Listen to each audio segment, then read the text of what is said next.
Ruth, ali depois de Juízes, antes de 1 Samuel, um livrinho curtinho. Capítulo 3, a partir do versículo 6. Diz assim a palavra do Senhor. Até o capítulo 4, versículo 5. Então, ela, falando de Ruth, desceu para a eira e fez tudo o que a sua sogra lhe tinha recomendado. Quando Boaz terminou de comer e beber, ficou alegre e foi deitar-se perto do monte de grãos. Ruth aproximou-se sem ser notada, descobriu os pés dele e deitou-se. No meio da noite, o homem acordou de repente. Ele se virou e assustou-se ao ver uma mulher deitada a seus pés. — Quem é você? Perguntou ele. — Sou sua serva Ruth, disse ela. — Estenda a sua capa sobre a sua serva, pois o Senhor é resgatador. Boaz lhe respondeu: O Senhor a abençoe, minha filha. Este seu gesto de bondade é ainda maior do que o primeiro, pois você poderia ter ido atrás dos mais jovens, ricos ou pobres. Agora, minha filha, não tenha medo, farei por você tudo o que me pedir. Todos os meus concidadãos sabem que você é mulher virtuosa.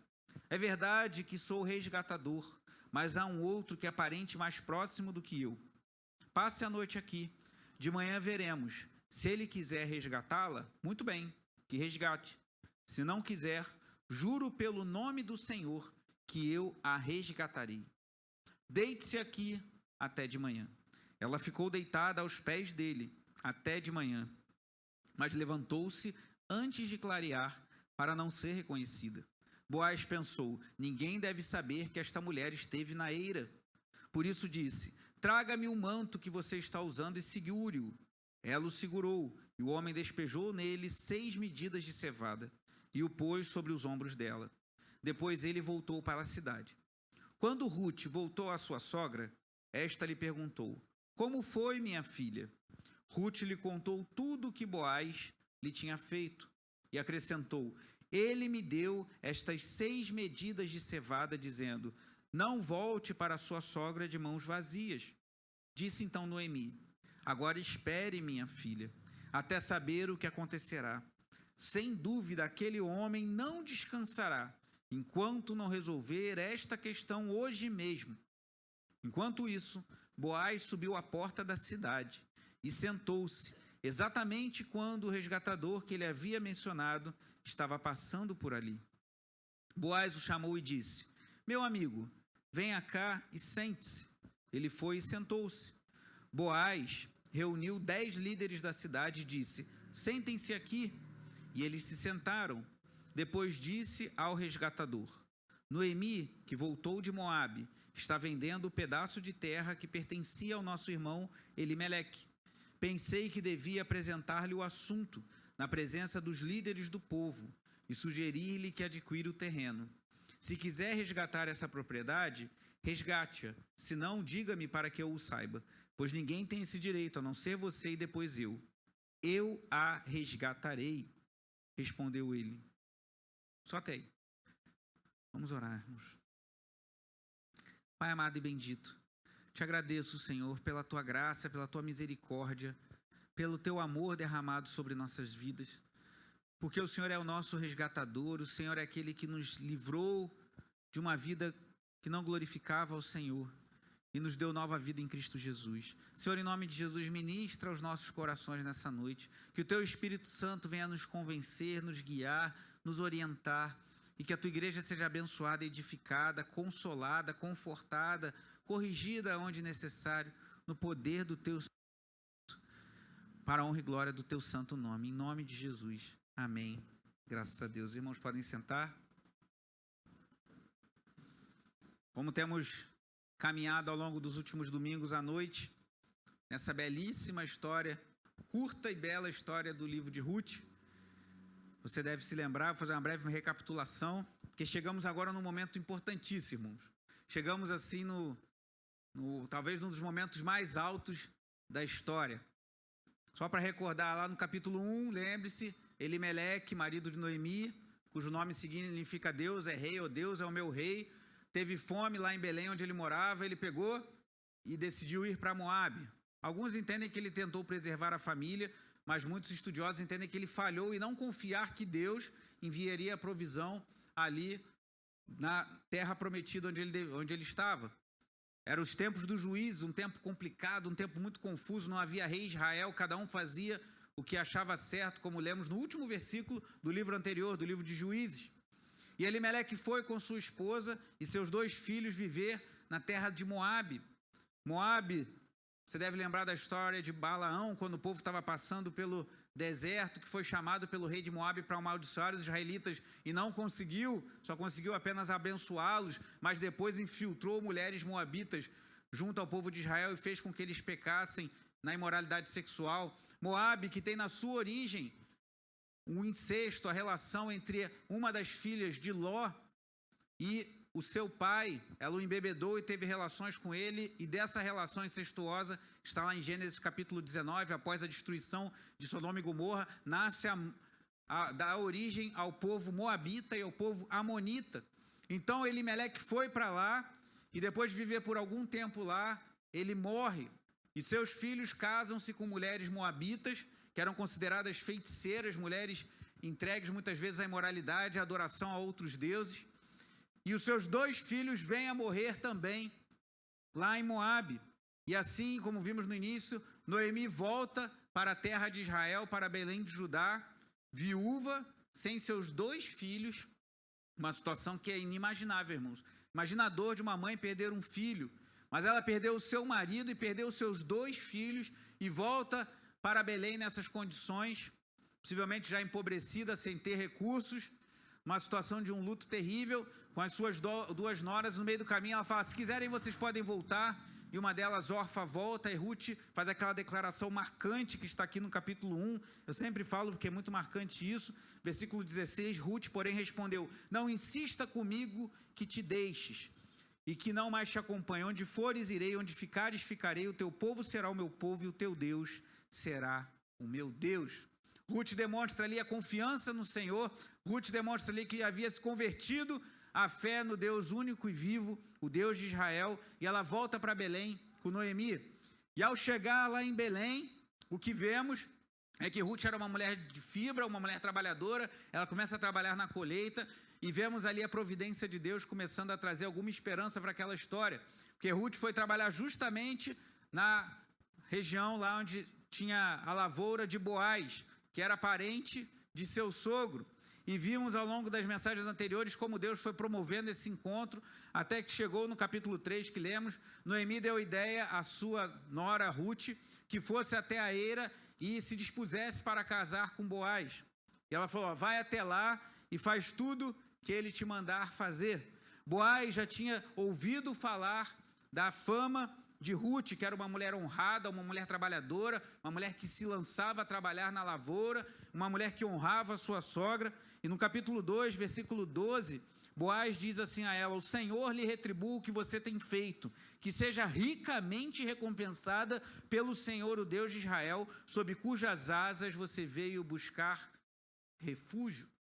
E agora Noemi fala para que Ruth fosse buscar refúgio debaixo das asas de Boaz, por assim dizer, que ela buscasse descanso para casando-se com ele. Ela vai até lá, só quando ela chega diante de Boaz, aí já como lemos no início, fazendo essa breve recapitulação, ela não chega para Boaz e fala, estou aqui, faz o que você quiser, até porque ele podia pensar, uma mulher moabita, jovem, viúva, está me propondo talvez uma noite, né, de prazeres sexuais, mas ela fala, mostra a sua postura, mostra que ela não vai seguir os caminhos de Moabe, mas vai seguir os caminhos de Israel, e fala, estenda a sua capa sobre sua serva, pois o Senhor é resgatador. O resgatador, no tempo do Antigo Testamento, era aquele que podia resgatar algum familiar e restaurar os seus bens, ou dar continuidade à sua linhagem, casando com uma viúva. E Ruth faz aquilo e Boaz fica feliz, como lemos aqui, fala que ela é uma mulher virtuosa, mas Boaz era um homem íntegro também. Assim como Ruth teve um verdadeiro encontro com Deus e era uma mulher temente a Deus, Boaz também era um homem notável, Porque diante da tentação de ter literalmente uma mulher aos seus pés no meio da noite, sem ninguém ali para ver o que eles iam fazer, ele resiste à tentação sexual, mas ele também resiste à tentação de transpor as regras, porque ele era o resgatador, mas ele sabia que havia uma hierarquia, tinha um homem que tinha o direito de resgatar Ruth antes dele. E ele fala, é verdade, eu sou seu resgatador, mas não vamos pular etapas. Eu vou apresentar a ele, se ele quiser te resgatar, que resgate, senão eu resgatarei. Então, chegamos aqui no capítulo 4, é um momento de grande expectativa, irmãos. Que Ruth já, com a bênção de sua sogra Noemi, declara abertamente o seu interesse em casar-se com Boaz. E Boaz declara, como lemos aqui na leitura inicial, seu claro interesse em casar-se com Ruth. Só que ele precisava resolver essa questão. Ou ele desobedeceria a Deus, pularia etapas e tomaria Ruth para si, de repente o outro resgatador nem saberia, mas Deus sabia. Ou então ele faria o que ele fez. E aí chegamos ao capítulo 4 que lemos. Versículo 1 diz assim, enquanto isso Boaz subiu à porta da cidade e sentou-se exatamente quando o resgatador que ele havia mencionado estava passando por ali. Boaz o chamou e disse, meu amigo, venha cá e sente-se. E ele se sentou. O que vai acontecer agora, irmãos? Essa primeira parte, versículos 1 a 5, eu dei o título de suspense. Há um suspense no ar. O que vai acontecer? Ruth já está interessada em Boaz, Boaz está interessado em Ruth, mas se esse homem falar que quer resgatar Ruth, que quer se casar com ela, esse casamento não iria mais acontecer. O que vai acontecer daqui para frente? O texto continua, só para esclarecer, a porta da cidade ou os portões da cidade era um lugar, na época bíblica desses tempos, em que as negociações eram feitas e também as causas eram julgadas. Alguns historiadores dizem que as cidades na Palestina eram muito compactas, então eles deixavam como se fosse um espaço, como uma praça, junto às portas da cidade, e ali causas eram julgadas, contratos, acertos eram feitos, era como se fosse um cartório. E ele chega ali naquela ocasião, e o versículo 2 diz, Boaz reuniu 10 líderes da cidade e disse, sentem-se aqui. E eles se sentaram. Depois disse ao resgatador, Noemi, que voltou de Moabe, versículo 3, está vendendo o pedaço de terra que pertencia ao nosso irmão Elimeleque. Pensei que devia apresentar-lhe o assunto na presença dos líderes do povo e sugerir-lhe que adquira o terreno. Se quiser resgatar esta propriedade, resgate-a. Se não, diga-me para que eu o saiba, pois ninguém tem esse direito a não ser você. E, olha o detalhe, e depois eu. E olha a resposta deles, irmãos. Eu a resgatarei, respondeu ele. O que vai acontecer agora? Imagina o coração de Boaz, sabendo que Ruth era uma mulher virtuosa, sabendo que Ruth era uma mulher que tinha virtudes. Ele talvez já tivesse alguma idade, alguns estudiosos dizem que ele era solteiro, talvez na expectativa arrumei uma mulher que de fato se converteu ao Deus de Israel, mas o resgatador falou que queria resgatá-la. Mas Boaz nos ensina algo aqui muito interessante, irmãos. Que às vezes, no meio das dificuldades, das lutas da nossa vida, a gente angustiado, às vezes aflito, preocupado, a gente faz as coisas de forma meio atabalhoada, vai fazendo de um jeito e de outro. Mas Boaz não, Boaz teve estratégia. Boaz não se deixou levar pela ansiedade. Sabe quando você tem uma coisa muito importante para resolver, você vai conversar, talvez uma entrevista de emprego, talvez você conversar com uma pessoa que você tem uma diferença de muitos anos e você precisa resolver essa situação, o Espírito Santo está te incomodando, vai lá pedir perdão para fulano, vai lá conversar com às vezes um parente, às vezes até os seus pais, ou um filho que se rebelou em algum momento e você tem que ter aquela conversa e gera aquela expectativa e aquela angústia. Às vezes um casal que está passando problemas no casamento e a esposa quer conversar com o marido ou o marido com a esposa e aí gera aquela ansiedade, aquela preocupação. E a gente precisa tomar muito cuidado, irmãos, porque não importa somente o que falamos, mas também como falamos e quando falamos. Então guarde isso. Ao tratar no nosso dia a dia, especialmente situações graves, importantes, cuidado com o que você fala, como você fala e quando você fala. Porque essas três palavrinhas, o que, como e quando, podem fazer uma diferença enorme no sucesso ou não da sua negociação, do que você está tratando. Porque se você falar as mesmas coisas, mas de uma forma que vai aborrecer o outro, talvez o outro não queira nem te dar ouvidos. Se você falar as coisas com as palavras perfeitas, mas no momento errado, talvez também não tenha efeito. Lembre que eu já falei aqui de uma pessoa, ela não era cristã, e que o marido reclamava que ela queria fazer DR, discutir o relacionamento na hora que o cara estava atrasado para ir para o trabalho. O cara se arrumando, tomando café rápido, olhando para o relógio, tendo que ir para o trabalho. Ela, eu queria conversar com você sobre não sei o que. Eles brigavam sempre. Falta de sabedoria da mulher, de repente está falando a coisa certa no momento errado. Ou o marido que às vezes quer falar alguma coisa para a esposa, já está casada há muitos anos e fala de qualquer jeito, a mulher fica magoada, que às vezes falta sabedoria. A mulher ali, no caso do exemplo, quando falou a coisa certa na hora errada, na hora que o marido estava saindo para o trabalho. O homem, muitas vezes, fala a coisa certa da forma errada, que nós, irmãos, né, vamos ser sinceros, nós somos muito bons nisso, né? O homem tem uma habilidade para falar a coisa certa, mas da forma errada, que eu nunca vi, irmão. É só lá em casa, Adriano? Não, né? Então, vamos estar mais atentos. Você, mulher, fique mais atenta à hora que você fala coisa com seu marido, que isso vai fazer uma diferença, que você vai ficar muito feliz se você prestar atenção nisso e, de repente, rever a hora que você fala a mesma coisa. E você, marido, eu, marido, fique atenta a como falamos com a esposa. Às vezes, uma fala mais carinhosa, mais delicada, faz muita diferença no relacionamento conjugal. E Boaz, aqui não estava falando com a sua esposa ainda, mas ele teve sabedoria, irmãos, para lidar com aquela situação. Ele foi ao portão da cidade, onde ficavam os juízes, chamou 10 homens para ter testemunha, fez tudo de acordo com o script, fez tudo certinho, passou o resgatador, ele chega aqui, vem cá, meu irmão, vamos conversar. E ele começou a conversar com ele e expôs a situação. Imagina o coração de Boaz. Você já ficou ansioso por causa de uma conversa, como eu falei, talvez uma entrevista, alguma coisa? Imagina o coração dele, porque daquela conversa se definiria se ele iria se casar com Ruth ou não. Porque ele já deixou claro, como homem de Deus, que se o homem falasse, eu vou resgatar, vou casar com ela, ele abriria a mão. Olha que caráter desse homem, irmãos. Será que eu e você faríamos a mesma coisa? Você encontrou uma mulher, você jovem solteiro, homem solteiro, encontrou uma mulher de Deus, uma mulher virtuosa, uma mulher que a comunidade reconhece que é uma mulher virtuosa, que se converteu de fato, que talvez tenha um passado difícil, mas que no presente manifesta que foi alcançada pela graça de Deus. Mas você está disposto a abrir mão desse relacionamento se isso ferir algo entre você e Deus? Será que você está disposto a isso? Será que você, mulher, está disposta a isso? Boaz estava.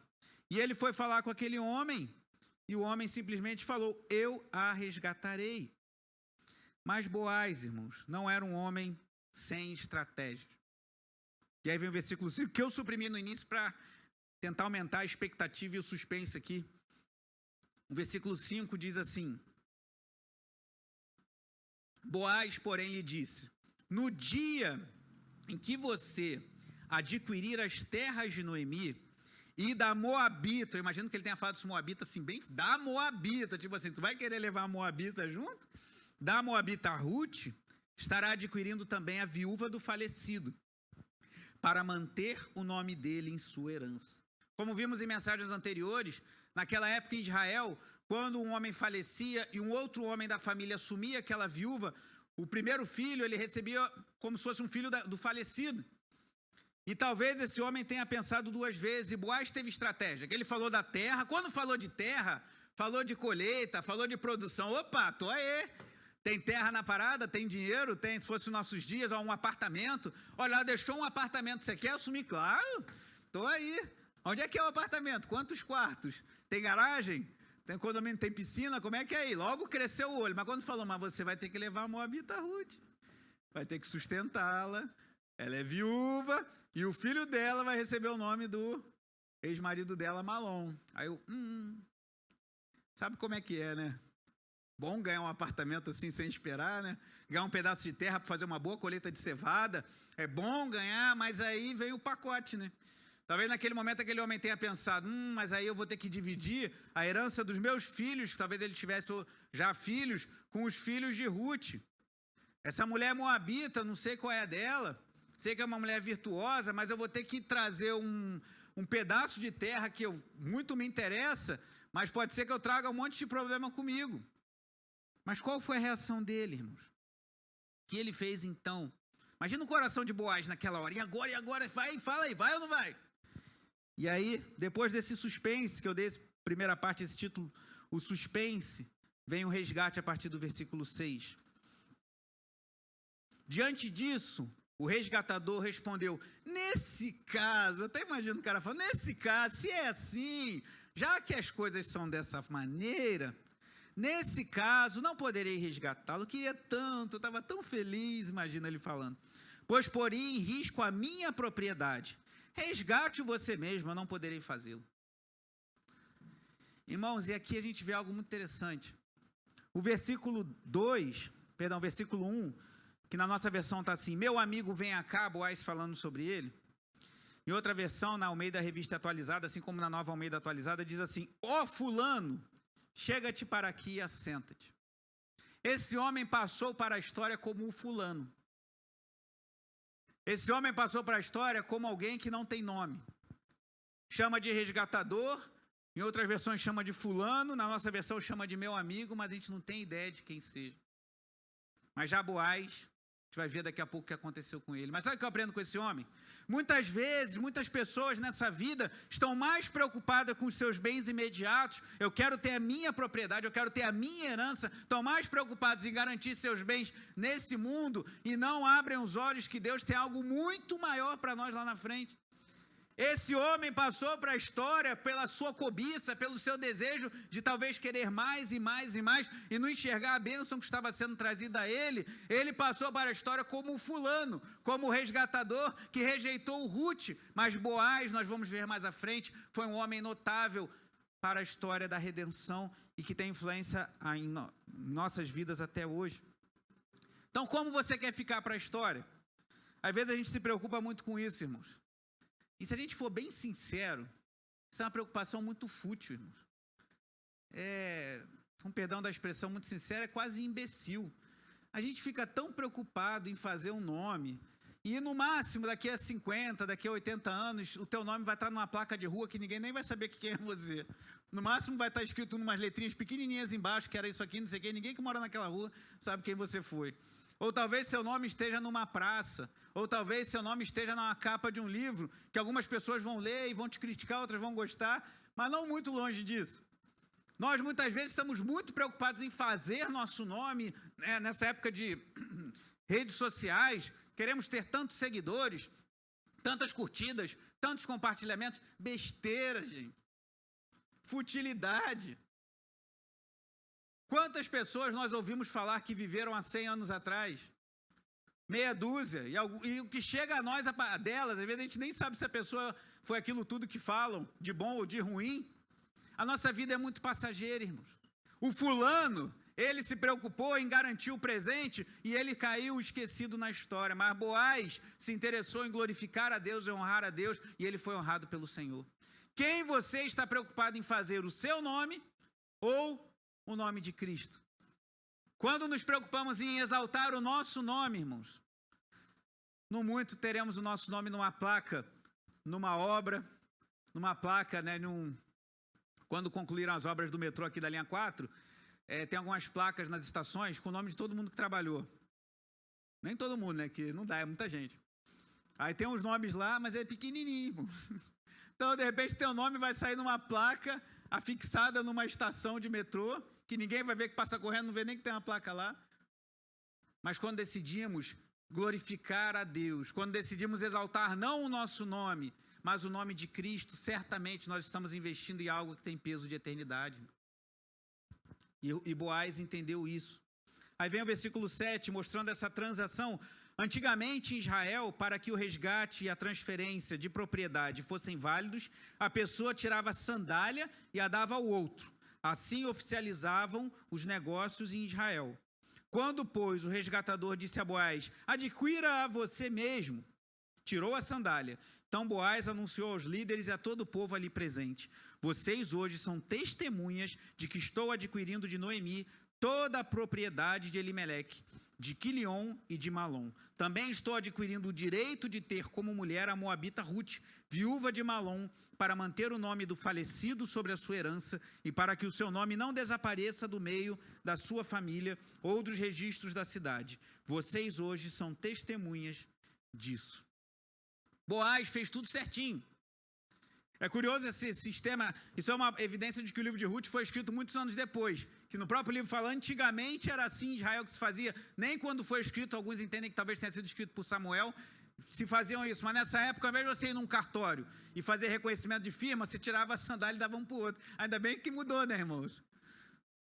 O ser humano, como é muito esperto, né? O pessoal ia para o cartório com a pior sandália, com o pior sapato, caindo aos pedaços. Já que é para trocar o sandália, daquele que está furado já, mas só para validar o negócio. Ainda bem, né? Que agora você bota uma assinatura, faz o reconhecimento de firma, é bem mais agradável do que ficar trocando sapatos. Mas o que acontece aqui? Boaz fez a coisa certa, irmãos. Boaz não negociou, Boaz não deu o jeitinho brasileiro, né? Ele, como nós somos muito assediados pela nossa cultura do jeitinho, não, dá um jeitinho aqui, dá um jeitinho ali, todo mundo faz, Boaz não, vamos fazer a coisa certa, tem que ir lá falar com o cara, tem que encarar o cabra frente a frente, vamos lá e vamos conversar, olha, o direito de resgatador é seu, se você quiser resgata, se não quiser, estou aqui, usou estratégia, fez a coisa do jeito certo, chamou testemunhas, quando o homem falou, pode resgatar, ele fez o contrato certinho como deveria fazer, e Deus o abençoou, irmãos. Uma nota aqui de rodapé, alguns questionam, mas o povo de Israel não era obrigado a casar somente entre o povo? Lá em Deuteronômio 7, salvo engano, Deus proíbe o casamento misto do seu povo com algumas das nações. Alguns autores entendem que Moabe não está naquela lista e por isso que o casamento com Ruth era validado. O que nós entendemos daqui é que, independente da interpretação que se tenha disso, Ruth, aqui Deus mostra que abençoou aquela união. E aqui o que nós vemos é que, eu creio que a grande diferença não está no fato de Ruth ser moabita, embora eu creia que não havia proibição para casamento com os moabitas. Havia outras proibições que estão nas escrituras, se você quiser pesquisar, é uma pesquisa interessante. Mas a chave, irmãos, como eu tenho dito ao longo de toda essa série sobre Ruth, é que Ruth se converteu ao Senhor. O que vale para nós hoje, você jovem solteiro, ou você que não é tão jovem solteiro, ou você que é viúva, lá em 1 Coríntios 7,39, a palavra de Deus nos ensina que a viúva é livre para casar com quem quiser, desde que no Senhor.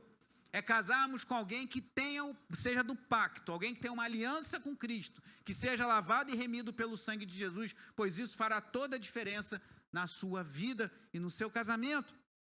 E Ruth manifestava isso. O que vai acontecer agora? Qual vai ser a reação do povo? Vimos o suspense, vimos o resgate consolidado agora, e a partir do versículo 11 a gente vê a reação do povo.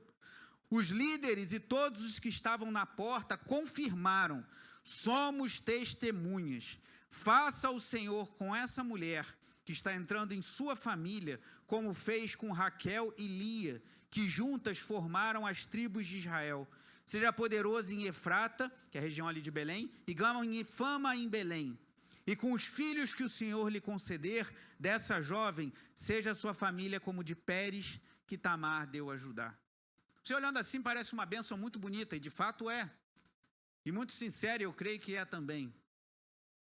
Mas o povo resolveu trazer essa bênção sobre aquele novo casal que estava por se formar, usando exemplos muito curiosos. Raquel e Lia. Qual é a história de Raquel e Lia? Vamos lá em Gênesis, capítulo 29.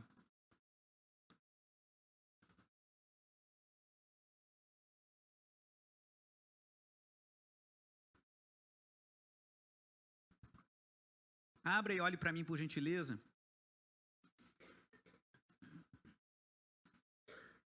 Gênesis 29. Talvez você se recorde que Jacó, marido de Raquel e Lia, ele foi enganado por seu sogro Labão, trabalhou lá por 7 anos para ter Raquel, que era a mulher que ele amava. E aí na noite ele foi e colocou Lia, e quando ele acordou de manhã, estava aquela mulher. Imagina essa Lia, irmãos. Imagina essa mulher que após a noite de núpcias com seu esposo, recebeu a dor de ouvi-lo falando, fui enganado? O que aconteceu? E olha aqui, deixa eu pegar, eu nem li esse trecho não, mas acho... Aqui, a partir do versículo 23, Gênesis 29, 23. Mas quando a noite chegou, deu sua filha Lia a Jacó, e Jacó deitou-se com ela. Labão também entregou sua serva Zilpa, sua filha, para que ficasse a serviço dela. Olha que coisa horrível isso, irmãos. Versículo 25. Quando chegou a manhã, lá estava Lia. Jacó disse a Labão: que foi que você me fez? Eu não trabalhei por Raquel? Por que você me enganou? Imagina o coração dessa mulher. Imagina a mulher acordar após o seu casamento, uma noite de núpcias, e o marido acorda, olha para ela: ué, o que você está fazendo aqui? Não era para você estar aqui não, vou lá reclamar com teu pai. Que coisa horrível. E não parou por aí. Labão deu Raquel como esposa a Jacó, mas olha o que diz o versículo 31. Quando o Senhor viu que Lia era o quê? Desprezada. Concedeu-lhe o quê? Filhos. Raquel, porém, era estéril. Lia engravidou, deu à luz um filho e deu-lhe o nome de Ruben, pois dizia: o Senhor viu a minha infelicidade, agora certamente o meu marido me amará. Irmãos, os nomes que deram origem a algumas das tribos de Israel, nomes dos filhos de Lia, pois as tribos de Israel são formadas pelos filhos de Jacó, pelos 12 filhos dele, e alguns são de Lia, outros de Raquel, e também das servas. Os nomes que Lia deu são tocantes, irmão.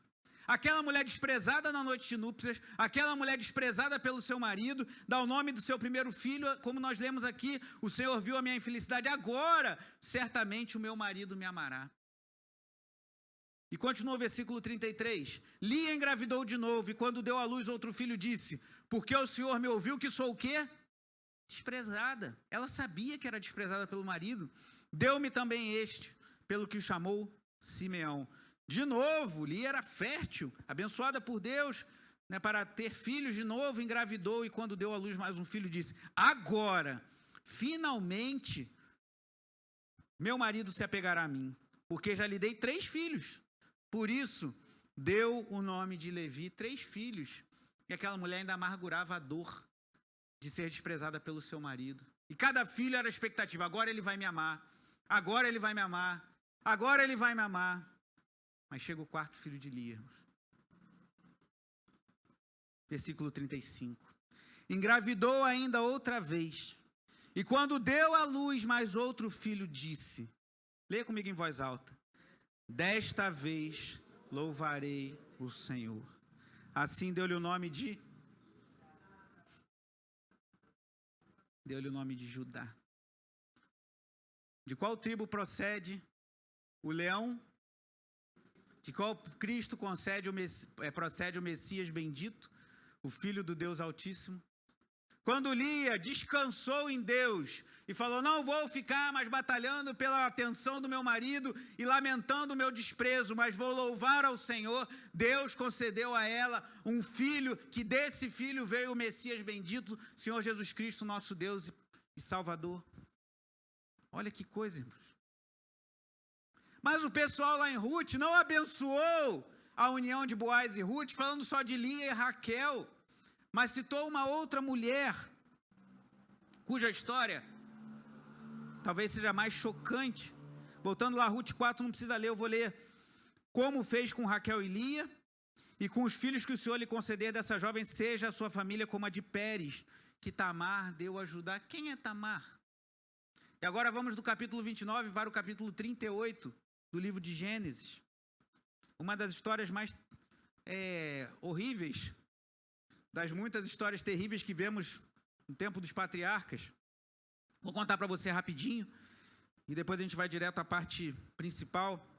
Judá, filho de Lia, agora dessa vez louvarei ao Senhor, aquele que tinha um cetro que não se apartaria de Judá, conforme a promessa de Jacó em seu leito de morte, aquele de quem veio o Messias bendito. Judá teve filhos, e ele escolheu uma mulher chamada Tamar para casar-se com o seu filho mais velho. Mas aqui em Gênesis 38, 7 fala que Deus reprovou a conduta do filho de Judá e por isso matou aquele homem.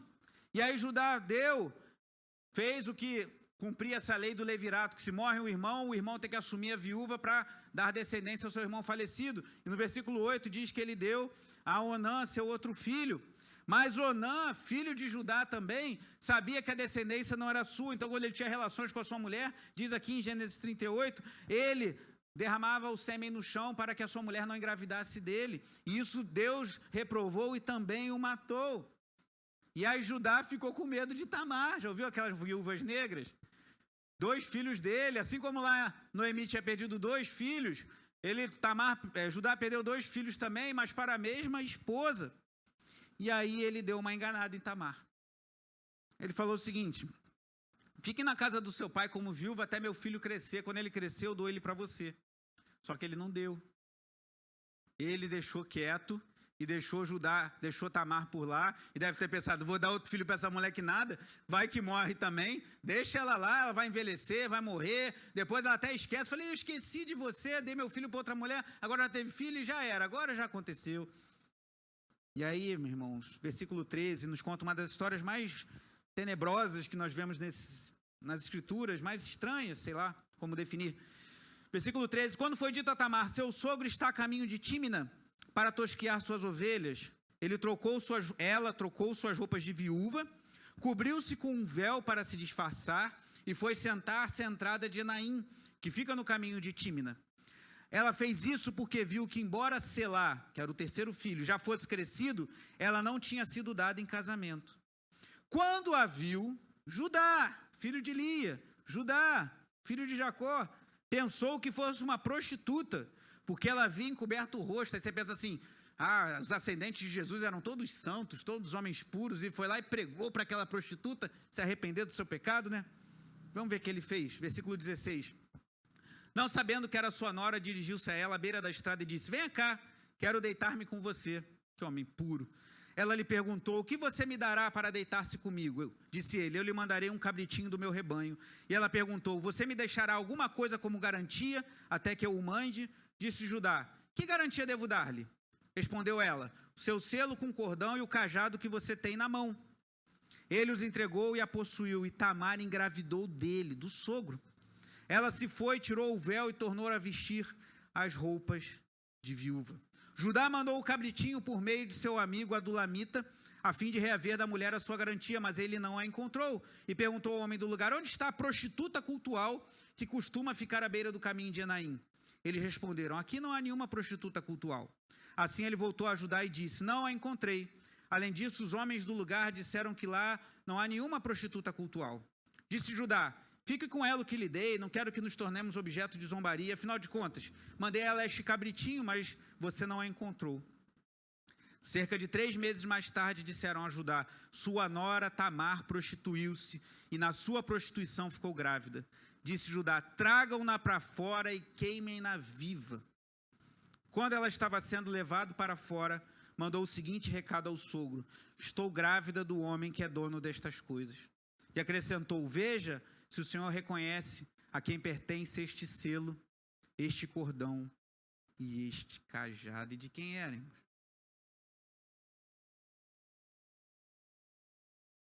De quem era? Mas onde eu quero chegar aqui, irmãos? Isso é impressionante. Voltando a Ruth. Ruth era uma mulher moabita, uma feiticeira. Veio como viúva para uma terra estranha, uma estrangeira em uma terra estranha.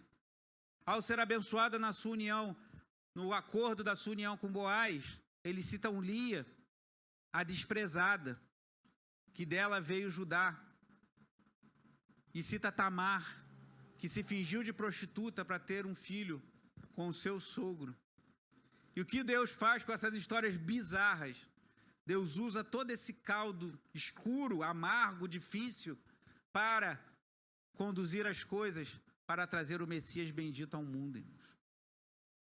E o que eu quero te dizer com isso? Qual é o seu passado? Você é a ovelha negra da família?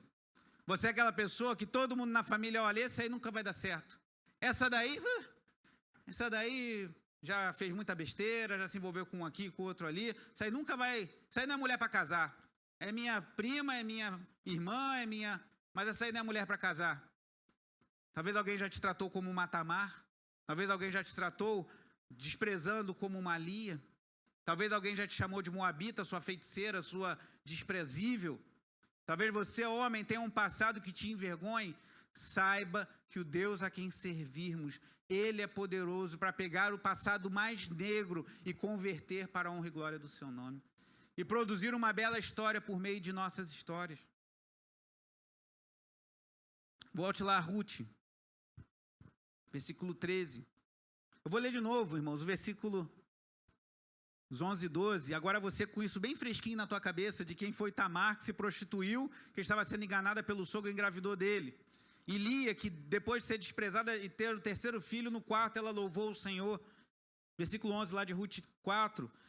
Os líderes e todos os que estavam na porta confirmaram, somos testemunhas, faça o Senhor com essa mulher que está entrando em sua família, como fez com Raquel e Lia, que juntas formaram as tribos de Israel. Seja poderoso em Efrata e ganhe fama em Belém. E com os filhos que o Senhor lhe conceder dessa jovem, seja a sua família como a de Pérez, que Tamar deu a Judá. Seguindo, Boaz casou-se com Ruth, e ela se tornou sua mulher. Boaz a possuiu, e o Senhor concedeu que ela engravidasse dele, e desse à luz um filho. As mulheres disseram a Noemi, louvado seja o Senhor, que hoje não deixou sem resgatador, que o seu nome seja celebrado em Israel. O menino lhe dará nova vida e a sustentará na velhice, pois é filho da sua nora, que a ama e que é melhor do que 7 filhos. Noemi pôs o menino no colo e passou a cuidar dele. As mulheres da vizinhança celebraram o seu nome e disseram, Noemi teve um filho, e lhe deram o nome de Obed. Este foi o pai de Jessé, pai de Davi. O maior rei de Israel, o salmista que escreveu boa parte dos salmos que temos em nossas Bíblias, o cantor, o guerreiro, o jovem de palavra firme e de fé inabalável no Senhor, ele é descendente direto de Ruth, ele é descendente de Tamar, ele é descendente de Lia. Então, meu irmão, minha irmã, se você tem uma história de desprezo, se você tem uma história de fracassos, se você tem uma história de pecados pesados no passado, saiba que o mesmo Deus que usou a história de Lia para levar louvor e glória ao seu nome, o mesmo Deus que converteu em bênçãos a história trágica de Tamar, o mesmo Deus que pegou Ruth, a Moabita, e o trouxe para o seu povo, o trouxe para a sua terra e a colocou como ascendente direto do Messias bendito que é Cristo e do maior rei de Israel, que foi o rei Davi. Esse Deus é poderoso ainda hoje para mudar as nossas histórias. Desde que, assim como Ruth, temos aquela decisão de ter um pacto com ele. Eu vou me consagrar, vou me dedicar ao Deus de Israel. E eu creio que ele é poderoso para mudar a minha história. Estamos caminhando para a conclusão, mas vai lá em Mateus capítulo 1, na genealogia de Jesus.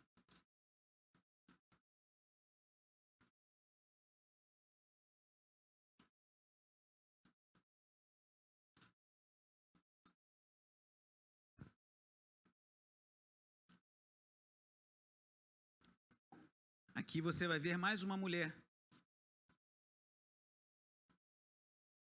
cujo passado é tenebroso. Mateus capítulo 1, versículos 1 a 6. Primeira parte do versículo 6. Registro da genealogia de quem? De Jesus Cristo. Filho de Davi, filho de Abraão. Abraão gerou Isaque. Isaque gerou Jacó. Jacó gerou Judá. Só para lembrar, Judá, que Lia depois desprezada, já o seu quarto filho, ele fala, dessa vez louvarei ao Senhor. E seus irmãos. Judá gerou Pérez e Zerá, cuja mãe foi quem? Tamar, aquela que se fez de prostituta cultual e sendo enganada pelo seu sogro, o enganou, se envolveu sexualmente com ele e engravidou dele. Pérez gerou Esrom, Esrom gerou Arão, Arão gerou Aminadab, Aminadab gerou Nasson, Nasson gerou Salmão, Salmão gerou quem? Olha o Boaz aí. Mas sabe quem foi a mãe de Boaz? Cuja mãe foi Raabe, a prostituta de Jericó. Boaz gerou Obed, cuja mãe foi Ruth. Obed gerou Jessé e Jessé gerou o rei Davi. Qual é a sua história, irmão? O que você tem carregando como um peso no seu passado? Isso não é uma mensagem de autoajuda para você sentir mais importante, sentir que você tem valor. Nós temos valor para Deus, mas esse aqui é para te dizer que por mais negra, por mais tenebrosa, por mais escabrosa, por mais terrível que tenha sido o teu passado, Deus é poderoso para mudar as nossas histórias e converter os nossos dramas e sofrimentos em glórias ao nome dele. Porque ele fez isso com mulheres que Se não estivesse aqui na genealogia de Jesus, talvez você tivesse dúvida até mesmo da sua conversão, mas que foram usadas por Deus para a manifestação da sua glória. E com isso nós terminamos a história de Ruth. Com isso nós terminamos essa história que começou tão pesada, tão densa. Uma mulher viúva e tendo perdido seus 2 filhos. Uma mulher cujo nome Noemi significa agradável, amável, e volta à sua terra pedindo: chamem-me de Mara, significa amarga, tamanha amargura que vinha sobre seu coração. E agora ela termina esse livro com um bebê em seu colo, que de fato era considerado como filho dela, pois era considerado filho do seu filho morto. E esse bebê foi aquele que foi o avô. Ele gerou Obed, quer dizer, esse foi Obed que gerou Jessé, o pai do grande rei Davi. Deus é poderoso para mudar as nossas histórias, irmãos.